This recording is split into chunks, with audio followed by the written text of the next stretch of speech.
যদি আপনাদের ব্যত্যয় কোনো রকম ডিসি হিসাবে, রিটার্নিং অফিসার হিসাবে আপনাদের সহযোগী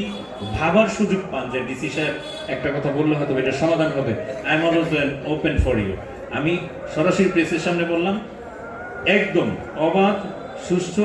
এবং নিরপেক্ষ নির্বাচন হবে। 1% না, 0% ব্যত্যয়, আমি যদি আল্লাহ আমাকে সুস্থ রাখে এবং আমি যদি মুসলমানের করে সঠিকভাবে কাজ করে থাকি মুসলমান হিসাবে, আমি নিশ্চিত করে বলতে পারি এর ব্যত্যয় আমি নাজমুল করব না, এইটুকু আপনাকে আমি অ্যাসুরেন্স দিতে পারি প্রেসের মাধ্যমে। আমি আরেকটি কথা বলতে চাই যে গণভোট অনেকে প্রশ্ন করেন আপনি ডিসি হিসাবে এটা কি সার্কুলার করতে পারেন কিনা। আপনারা কি বলেন আমি জানি না, তবে আমি জানি আমি এই রাষ্ট্র চাই না যে রাষ্ট্রের মধ্যে রাতের বেলা ভোট হবে,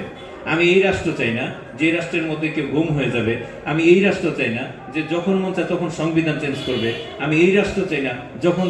মন চায় তখন যে কেউ 10-12 বছর 20 বছর প্রধানমন্ত্রী থাকবে, আমি এই রাষ্ট্র চাই না যে রাষ্ট্রে গণতন্ত্রের মৃত্যু হয়ে যাবে, আমি এই রাষ্ট্র চাই না যে রাষ্ট্রের মানুষ কথা বলতে গেলে মুখ বন্ধ হয়ে যাবে, আমি এই রাষ্ট্র চাই না যে রাষ্ট্র বীর মুক্তিযোদ্ধা, ভাষা শহীদ এবং 24-এর গণঅভ্যুত্থান শুধু বলবো না, আমার বাবা চাচা যারা আজকে থেকে পৃথিবী গত হয়েছে, যারা একটু মাটি দিয়ে, একটা কথা দিয়ে, একটা শব্দ দিয়ে, একটা কর্ম দিয়ে এই রাষ্ট্র গঠনে তার জায়গায় সে একটু হলে ডেভেলপমেন্ট করেছে, আমি তাদের বিরুদ্ধে, তাদের পক্ষে না বলে বিপক্ষে বলবে এরকম কোনো কাজ আমি চাই না। গঠনে